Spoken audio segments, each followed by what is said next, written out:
खांडवा गांव में 7 बजने को थे और हर शाम की तरह आज भी चारों ओर घंटे की आवाज गूंज रही थी। 7 बजने वाले हैं, अपने अपने घरों की तरफ बढ़ते रहें। 7 बजने वाले हैं, अपने अपने घरों की तरफ बढ़ते रहें। हेलो जी राणा सर। बोला 7 बजने वाले हैं, सब लोग घर गए या नहीं? जी राणा सर, लगभग सब चले ही गए। लगभग? तू जानता है ना 7 बजे के बाद क्या होता है? फौरन घर भेज सबको। जी आप चिंता मत कीजिए, 7 बजने से पहले मैं सभी को घर भेज दूंगा। ठीक है, तू भी जल्द घर चले जा। जी राणा सर, कल मिलते हैं। देव। हाँ पापा। 7 बजने वाले हैं, जाओ जाके सारे खिड़की दरवाजे बंद कर दो। हाँ पापा। 7 बजने वाला है, अपने अपने घरों की तरफ बढ़ते रहो। ये चढ़ो रे सब, दुकान बंद हो गई अब। अरे काकी चाय तो पिला दे। अरे बावड़े, घंटी की आवाज ना सुनी के तेने? 7 बजन को है, जल्दी से घर निकल वरना। अरे बुढ़िया तू बहुत सोचती है, ये सब बस फालतू की बातें हैं, इतना दिमाग मत लगाया कर। बब्बन बेटे, थारे से बहस करने का समय ना है हमारे पास। बेहतर होगा कि 7 बजने से पहले तू अपने घर पहुंच जा, क्योंकि अगर रास्ते में वो मिल गए ना तो दोबारा यहाँ मत आइयो, क्योंकि मैं दरवाजा ना खोलूंगी, समझ गया? जा यहाँ से अब। हाँ जाता हूँ। हाँ बोलो राणा सा। काकी सब लोग घर चले गए ना? हाँ सब चले गए। ठीक है, आप भी याद से खिड़की दरवाजे बंद कर लेना। रोज फोन करके यही बोले है तू। अरे 7 महीनों से गांव में कुछ ना हुआ तो अब क्या हो जाएगा? 7 महीने पहले जो हुआ था वो दोबारा भी हो सकता है, इसलिए सावधानी जरूरी है। पापा। हाँ? सारे खिड़की दरवाजे लगा दिए। और पर्दे लगाए? पर्दे क्यों? खिड़कियाँ लगा तो दी हैं, और वैसे भी वो लोग तो तभी अंदर आ सकते हैं ना जब उन्हें अंदर बुलाया जाए, तो फिर। देव, होश में हो? ये क्या बोल रहे हो? अरे हम पर्दे उनसे छिपने के लिए थोड़ी लगाते हैं, बल्कि इसलिए लगाते हैं ताकि हम उन्हें ना देख सके, उनसे बात ना कर सके और उनके बहकावे में ना आ सके। ऐसी गलती बहुत से लोगों ने की थी, उनके साथ क्या हुआ ये पूरा गांव जानता है, इसीलिए अच्छा होगा कि हम वो गलतियां ना दोहराएं। पापा, क्या मम्मी के साथ भी ऐसा ही कुछ हुआ था? क्या वो भी? 7 बज गए, जाओ जल्दी से जाके पर्दे लगा दो, वो लोग अब आते ही होंगे। हाँ।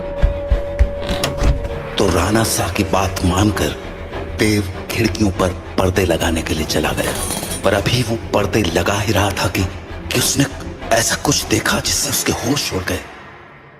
देव बेटा। मम्मी, आप? हाँ बेटा, मैं ही हूँ।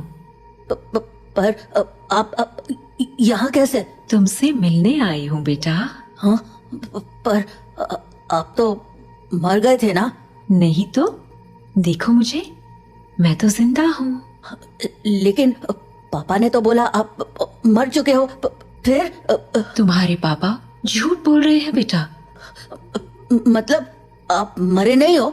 नहीं, मैं तो बस रास्ता भटक गई थी, आज बहुत मुश्किल से तुम्हारे पास आ पाई हूँ, बस तुमसे मिलने। हाँ? सच्ची? हाँ बेटा, हाँ। अब चलो मुझे अंदर आने दो, 7 बज गए हैं, वो लोग आते ही होंगे। हाँ, मैं पापा को बोलता हूँ। नहीं नहीं, पापा को क्यों बुला रहे हो? वो मुझे देख तो पाएंगे नहीं, और जब तक मैं उन्हें समझाऊंगी तब तक तो बहुत देर हो जाएगी, इसलिए तुम ही जल्दी से दरवाजा खोल दो, जाओ। पर पापा ने 7 बजे के बाद दरवाजा खोलने से मना किया है। बेटा, मेरे पास ज्यादा वक्त नहीं है, मैं ज्यादा देर तक बाहर नहीं रह सकती। तुमने दरवाजा नहीं खोला तो? नहीं, मैं खोलता हूँ। थैंक यू बेटा।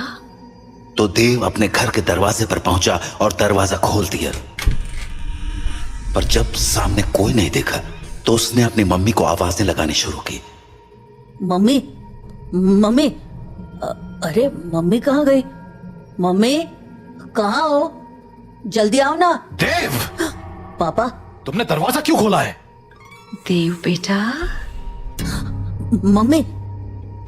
देव मम्मी को अपनी ओर आते देख ही रहा था कि तभी राणा सा ने एकदम से लाइट्स बंद कर दी और लाइट के अचानक बंद होते ही देव पीछे पलटा तो उसके सामने अंधेरे में राणा सा खड़े थे, जो देव को चुप रहने का इशारा कर रहे थे। देव बेटा, अरे कहाँ चले गए तुम?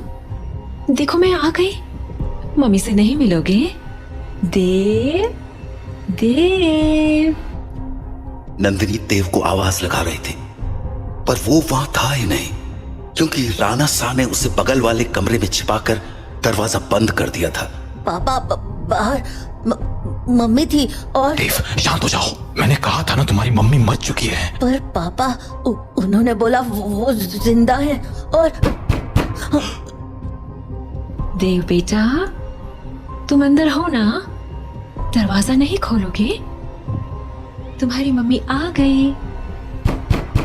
दरवाजा खोलो बेटा। पापा। श्श, कोई आवाज मत करो। लेकिन पापा, मुझे मम्मी से मिलना है।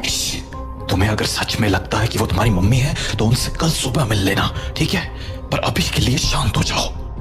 राणा सा, ओ राणा सा, अरे मिलने दो ना मुझे देव से। कब तक झूठ बोलोगे उससे कि मैं मर चुकी हूँ? राणा सा, आप सुन रहे हो ना? पापा। बेटा बिल्कुल भी ध्यान मत दो और आंख बंद करके सो जाओ। पर पापा, मम्मी ये क्या बोल रही है? शांत रहो देव, कल सुबह मैं तुम्हें सब समझा दूंगा, पर अभी के लिए चुपचाप आंखें बंद करो और सो जाओ। तो देव अपने पापा के कंधे पर सर रखकर सो गया, और जब सुबह हुई तो राणा सा देव को आवाज लगाते हुए बोले, देव उठ जाओ, सुबह हो गई है। हाँ, सुबह हो गई तो मम्मी से मिल सकते हैं ना आप? आओ मेरे साथ, तुम्हें तुम्हारी मम्मी से मिलाता हूँ। लेकिन जैसे ही दोनों कमरे के बाहर आए वहां कोई नहीं था। हाँ, मम्मी कहाँ गई? मैंने कहा था ना कि वो तुम्हारी मम्मी नहीं थी। पापा, वो मम्मी जैसे ही बात कर रही थी। बेटा मैंने समझाया था ना तुम्हें, पर्दे लगाने के पीछे की सबसे बड़ी वजह यही है कि हम उन्हें देख ना पाए, उनकी बातों में ना आ पाए। जैसे कल तुम आ गए। पर वो बोल रही थी कि वो मरी नहीं है, जिंदा है। अगर वो मर गई है तो यहाँ कैसे आ गई? एक काम करो, मेरे साथ आओ। हाँ, कहाँ पापा? बस चलो मेरे साथ, तुम्हें कुछ दिखाना है। तो उसके बाद वो दोनों गांव के लगभग बाहर चले आए, और वहां पहुंचते ही देव बोला, पापा हम लोग यहाँ क्यों चले आए? बताता हूँ, पर पहले आस पास देखकर ये बताओ कि यहाँ क्या दिख रहा है तुम्हें? यहाँ तो कुछ भी नहीं है।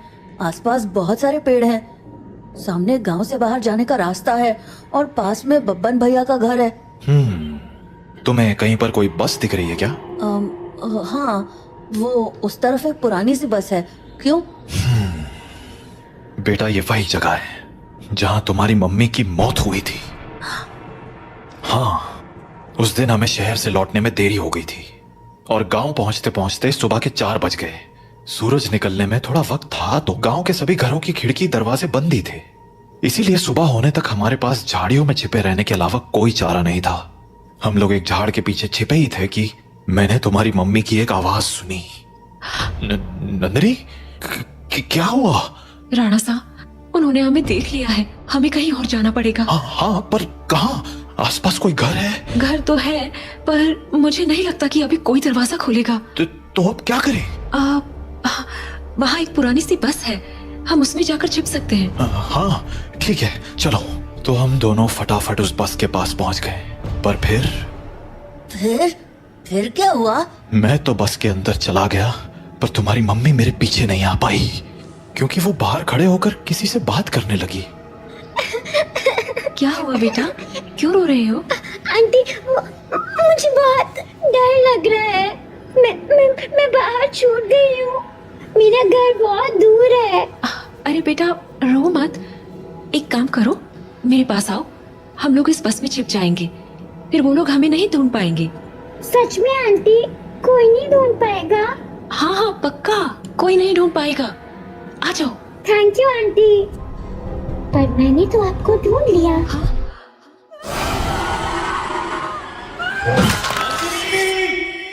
मैं नंदिनी को बचाने के लिए बस के बाहर जाने लगा, पर तब तक बहुत देर हो चुकी थी। बस को उन लोगों ने चारों तरफ से घेर लिया था।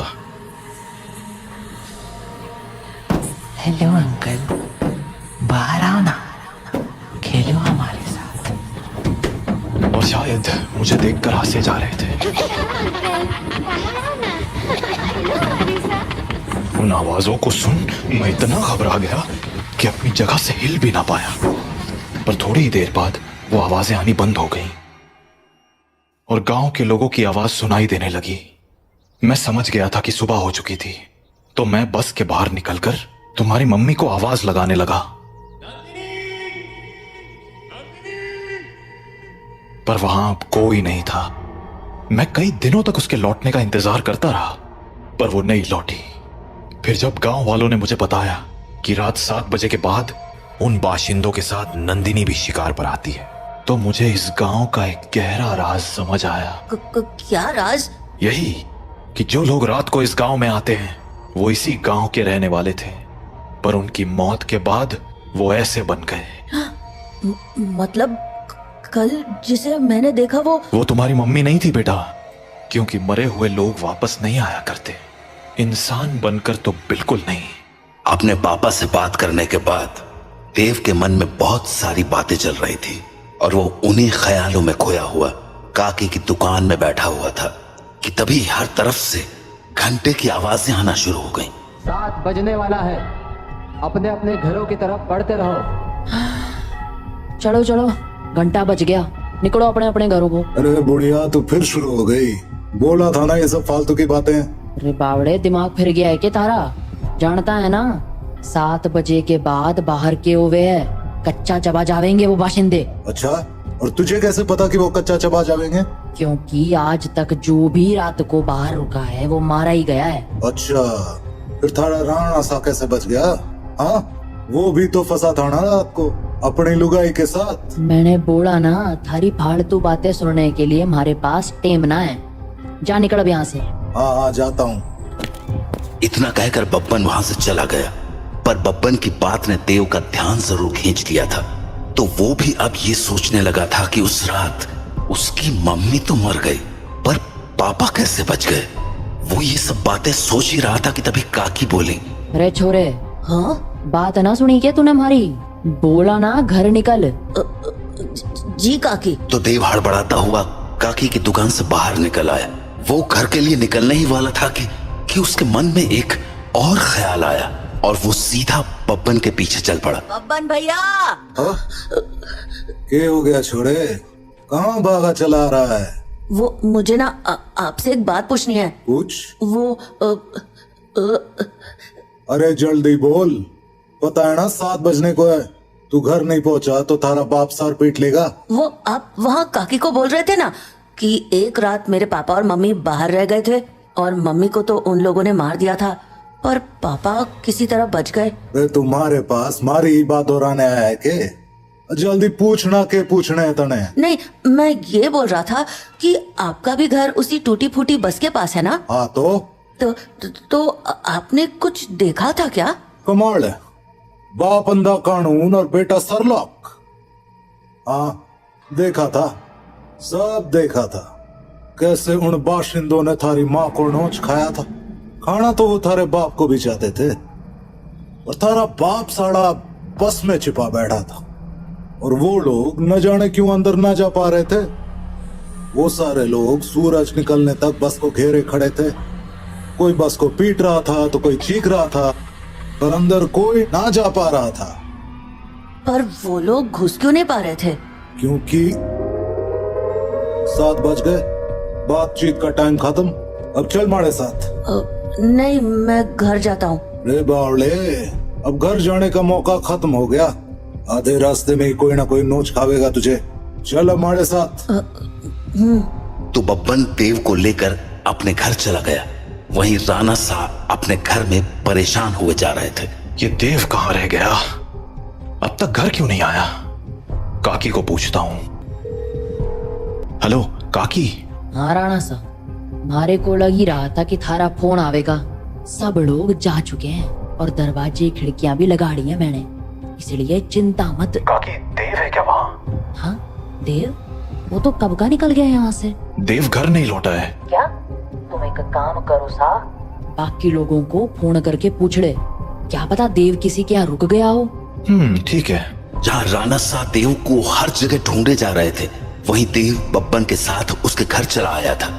तो अभी वो दोनों साथ में बैठे ही थे कि देव को बाहर से एक जानी पहचानी आवाज सुनाई पड़ी। बब्बन, ओ बब्बन, देख मैं आ गई। ये तो मेरी मम्मी की आवाज है। सही पहचाना छोड़े, तारी मम्मी ही है बाहर। अब एक काम कर, यहीं रुक और यहाँ से तमाशा देख। तो बब्बन खिड़की के पास गया और पर्दे हटा दिए। हाँ छोरी, बुला रही थी ना मैंने, ले देख मैं आ गया। कितना इंतजार कराता है तू। इंतजार? अरे अभी तो आई तू। मैं तो रोज ही आती हूँ, तू मुझसे कभी मिलता ही नहीं।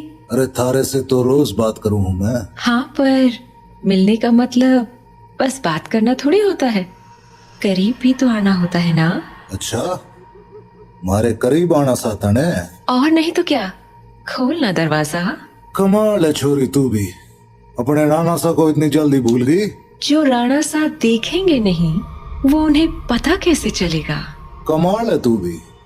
वैसे थारे बेटे का क्या, वो तो देख सके है ना। ओफो बब्बन, तू भी ये क्या बातें करने लगा। हम दोनों के बीच में किसी दूसरे का क्या काम। जाना, दरवाजा खोल देना, मुझे तेरे से अच्छे से मिलना है। अच्छा चल ठीक है, खोल ही देता हूँ दरवाजा अब। तो बब्बन दरवाजा खोलने जा ही रहा था कि देव बोला, बब्बन भैया दरवाजा मत खोलना, वो मेरी मम्मी नहीं है। अरे यो बात तो मने भी पता है, यो थारी माँ तो अब बिल्कुल ना रही। अरे बब्बन भैया मैं सच कह रहा हूँ, वो इंसान नहीं है। वो इंसान है या नहीं, ये तुझे अभी पता चल जाएगा, तू बस देखता जा। तो इतना कहकर बब्बन ने दरवाजा खोल दिया और सामने खड़ी नंदिनी से बोला, हाँ छोरी, मिलना था ना तने मारे से, आजा अंदर आजा। बब्बन की बात सुनकर देव के तो होश ही उड़ गए, पर तभी कुछ अजीब हुआ। उसने देखा कि उसकी मम्मी दरवाजे पर तो खड़ी थी, पर दरवाजे से अंदर नहीं आ रही थी। क्या हो गया, रुक क्यों गई, आजा अंदर। नंदिनी कुछ देर तो वैसे ही खड़ी रही, पर फिर बोले, तू बाहर क्यों नहीं आ जाता बब्बन, मैं तुमसे यहीं मिल लूंगी। अरे अभी तो अंदर बुलाने को कह रही थी, अब बाहर बुला रही। देख छोरी, आना तो तुझे ही पड़ेगा, अब सोच ले। तू भी ना बब्बन, कितना इंतजार कराएगा, आ जाना बाहर। नंदिनी के जवाबों को सुनकर देव के मन में बहुत सारे सवाल उठने लगे थे, जैसे कि उसकी मम्मी घर के अंदर क्यों नहीं आ रही थी और वो बार बार बब्बन को बाहर आने को क्यों कह रही थी। देव धीरे धीरे बब्बन के पास पहुंच गया, पर इससे पहले कि वो बब्बन से कुछ पूछता, उसे नंदिनी ने देख लिया और वो बोली, अरे बेटा देव, तुम भी यहाँ हो, आओ ना, मम्मी से नहीं मिलोगे, कल हम मिल नहीं पाए थे ना, आ जाओ आज मिलते हैं। देखो बाहर तुम्हारे साथ खेलने के लिए इतने सारे बच्चे भी हैं, हम खूब मजे करेंगे, आ जाओ बेटा। नंदिनी और उसके साथ उन बच्चों की टोली को देखकर देव को डर तो बहुत लगा, पर उसने नंदिनी की बातों पर ध्यान न देते हुए बब्बन से पूछा, बब्बन भैया दरवाजा तो खुला है और आपने मम्मी को अंदर आने को भी बोल दिया है, फिर वो अंदर क्यों नहीं आ रही है और ये बच्चे भी बाहर ही खड़े हैं, क्यों? समझदार लगे तू, सही सवाल पूछना जाने। हाँ मतलब यो कि जिस रात मैंने थारी माँ को मरते हुए देखा, उस रात मैं भी यही सोच रहा था कि आखिर इन बाशिंदों ने थारे बाप को क्यों नहीं मारा, वो बस के अंदर क्यों ना गए। तो अगली सुबह मैं बस के अंदर गया, ये देखने कि आखिर वहां ऐसा था क्या जिसने उन बाशिंदों को रोक दिया था। पहले तो मुझे कुछ समझ नहीं आया, पर फिर मुझे जवाब मिल गया। क्या जवाब? वो देख। हाँ? यो है रुद्राक्ष की माला, यही वो चीज थी जिसने थारे बाप की जान बचाई थी। बस के अंदर यही लटकी हुई थी। मैंने इसके पीछे की वजह तो ना मालूम है, पर इतना जरूर पता है कि इस रुद्राक्ष की माला को दरवाजे पे टांग दो तो ये साले चाकर भी घर के अंदर नहीं घुस पाएंगे। सच में? और नहीं तो क्या। तो आपको पक्का पता है कि ये इसी रुद्राक्ष के कारण अंदर नहीं आते हैं? रुद्राक्ष उतार के दिखाऊं? देखेगा क्या होता है? नहीं नहीं नहीं। छोरे, ये कोई पहली बार नहीं कराया मैंने। सारी जांच करने के बाद ही अपने दरवाजे पे टांगा है इस रुद्राक्ष को, समझ गया? ये ले, थारे बाप ने फोन मिला दिया। हेलो, हाँ राणा सा, हाँ हाँ चिंता ना करो, थारा छोरा हमारे पास ही है और पूरी तरह सुरक्षित है। चलो, शुभ रात्रि।